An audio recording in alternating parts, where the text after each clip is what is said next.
شاهرای میبینید دوستان عزیز اینجا خیلی تعمیر نیاز داره.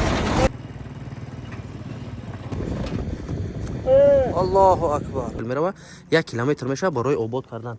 ایسه شینا ای جماعت ظفر زیر آب موندگی بود.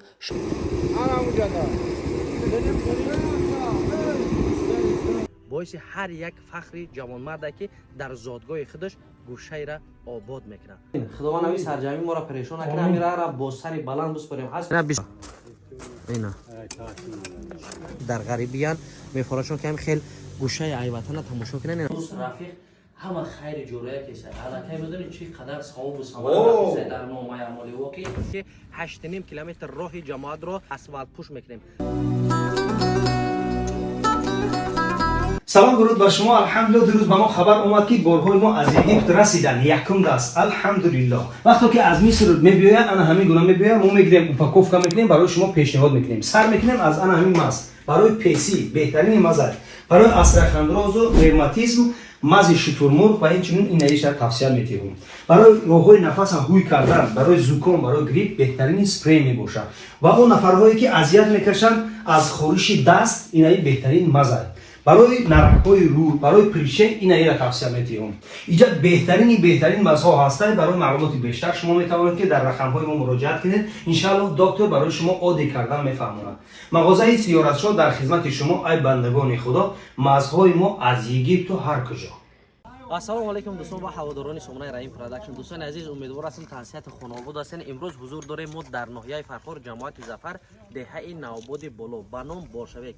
خدمت در عمر جان و ماتون برکت. امروز میبینید شاهرایی که از سرشوی ناحیه فرخار به مرکز پیوست میکنه.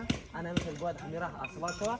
اینجا در سری انمی جوباری که میبینیم با 30 سانتی متر 40 سانتی متر بتون میریزیم که برای راه را جزیر نکردن. خداوند در عمر جانشون برکت ده. همه مردم خاص از برای الله خیسه در همجا کار کردیسن. زمیندارا را واسه کردگی مردم که همین اومدن همه سرجم همین کارا کردن. فقط در حقشون دعاگو باشن. ان شاء الله این برای آبادی تاجیکستان عزیز مونه گوشه از وطن آباد کردن باعث افتخار هر یک جوان مرد است. دستگیری شما پیشرای ما یا لایک کامنتر دریغ ندارین کارت در روی اکران دستگیری کنیم برای 8.5 کیلومتر راه جماعت سنگ‌ها سنگ میرزه ای بلاش اسفالت کردن ای هادی تیوری را دسیم. خداوند در عمر جانتون برکت تماشا کنین آولا. ایرا سراج‌الدین میگن همسنفی ما خدا برکتش بیاره. اینا اومدگی همه خدمت کردیسن برای آبادانی وطن عزیز. اینا الحمدلله بهترین است.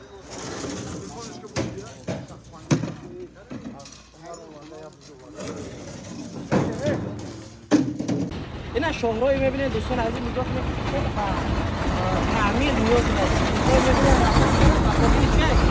با خاطر که راه ویران بودن یک دستگیری کنیم راه را آباد کنیم بهترین میشه و یادآوری ایما جوانان وطن دوست میمونه. انمی راههای شاهرایی که میبینین پیوستگری مرکز ناحیه را با سرشوی ناحیه پیوست میکنه.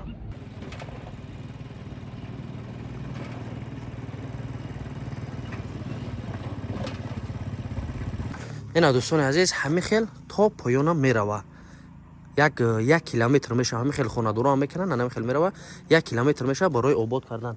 ایسه شینا ای همینجا ریختگی همین خیل میهازی جوش هم میکنیم همین خیل ریخته میریم ان شاء الله. دوستان عزیز اینا الکی تشکیل میکنن اوشا. خداوند در عمر جانشون برکتیان.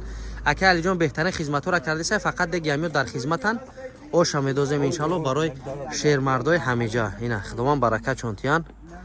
امیرو ملادیس.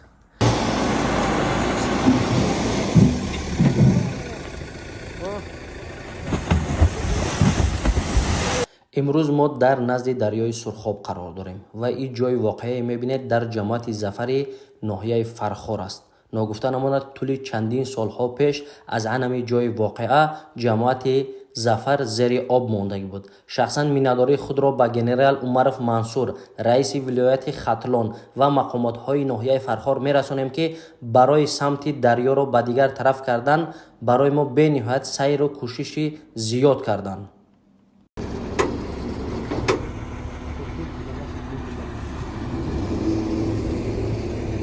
دوستان عزیز نگاه کنید برای پیشگیری از اون حالت کار در ناحیه فرخار.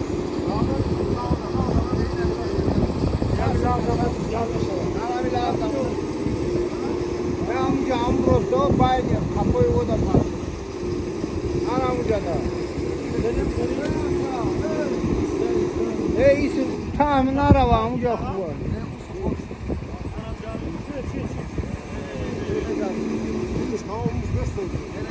Anam canım.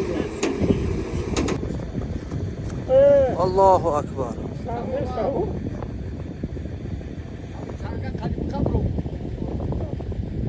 امین خداوند نمی سرجمی ما را پریشان نکنه امیر را با سری بلند بسپاریم نه بسم الله الرحمن الرحیم اول یکم اپلوفکا را میمونیم اینجا اینا الحمدلله اینا دیگه موندیم الکی کار میشوه تعامل تیار کردن امروز برنج همه را آش میدازیم برای مردم همیجا خداوند قبول گردونه بهترین میشه اینجا اینا برنج سبزی همش قطورک ایستادگی خداوند در عمر جان و مالتون برکت ای همش خیر خداوند قبول گردونه آش ما را مکس و جان علامونه خداوند در عمر جان و مالش برکت یا سبزی را گردون کردیم این با کدام خاطر که باردارو یا لایکی را بجخین کار دست جمعونه همین دههای به نهایت زوراده مردمی که در غریبیان میفراشون که هم خیلی گوشه ای وطن تماشا کنن این مرحمت اوش یک بایا اوش یک بایا کی مقصد ماشاءالله از خانه مومای قیمت خوان در عمر جانش برکت یک کلچوی گرمی و چگی آوردگی برای مردمی مهنت کش دعا میکنیم که خداوند بوبی عبدالله را جنت الفردوس نصیب روزی گردونه زشتگیش طریق رحمت شویسای جنت کرد که امروز خیر کرده سمینا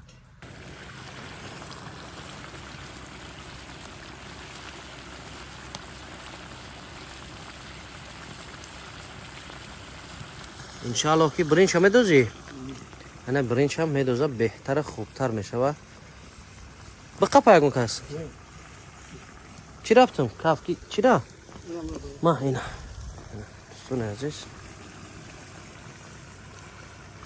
بسم الله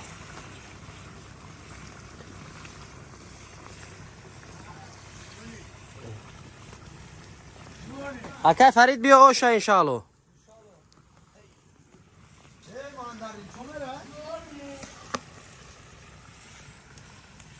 خداوند برکت چونتیه نه خیری برادرای همه وجوده خیر کردگان بهتره خوبتره دوست رفیق همه خیر جوره کیسه الکی میدونی چی قدر ثواب و ثمره در نامه اعمال واقعی این بهترین اقدام تا وقتی که همین راه با مردم خدمت میکنه ثواب و ثمره در نامه اعمال همه رفتن میگیره ان شاء الله که خداوند در عمر جانشون برکت یعنی امروز مادر عزیز 100 سال جاینا میخوره 100 سال با اینا اینا مینن ان شاء الله یک بار دیگه دعا میکنیم که خداوند جنت الفردوس نصیب و روزی اپای عزیز ما گردونه خدا کنه که مادر عزیز دیگر درد غم فرزنداش نبینه بالای سری فرزنداش سایبون باشه خدا کنه که این خیرای کرده سین فرد روزی که من دستگیر رو آخرتون شما همه وقت سربلند خانه آباد بشین الله اکبر سلامت باشین این دیگریش این از با مبلغ 30 سومون در نام 40 سومون مادر ایتیدو میشده اینا نگاه کنید مردم بالجوان الحمدلله اوشا کندیم خداوند برکت چونتیا گوشتش رو آوردیم اینجا اینا بچه‌ها اپلافکورا زدن قریب اومدن خداوند در امر جان و مالتون برکت یا فقط یه لایک را بجخیم برای پیشرفت کارای اوشا میبرداریم خداوند خیرشون و بدرگاهشون قبول گردونه اکای صبیر لالیو رو بکش اینا بهترین برای شیر مردای همین دیارش خداوند قبول گردونه سلام علیکم دوستان عزیز ما یک گروه جوانان ناحیه فرخار و جماعت ظفر تصمیم گرفتیم که 8.5 کیلومتر راه جماعت را اسفالت پوش میکنیم با هم خاطر دوستان عزیز باید گوشه از وطن آباد کردن باعث افتخار هر یک جوان مرد است دوستان عزیز امروز کمر همت میبندیم هم صدقه جاریه میشه و هم گوشه از وطن آباد کردن بیاین همه کس همگزار شیم در اقدام نیکی ما که برای پیشرفت دولت جامعه کردگیم دوستان عزیز به هر کاری که همت بسته گردد اگر خاره بود گل دسته گردد و همین خاطر امروز ما میخوایم که وطن تینج و آباد مونه به یک گلزار مبادر گردانیم باعث هر یک فخر جوانمرد که در زادگاه خودش گوشه را آباد میکنه خواهش دوستانه نواری که در روی اکران میبینین با دوستو با رفیقتون پیدلی چکنین رقمو در روی اکران به نام رحیم زاده حامدین 303 02 02 06 میبرویه سهمگزار باشین در بهترین اقدام خیر جاریه برای آبادانی وطن عزیزمان تاجیکستان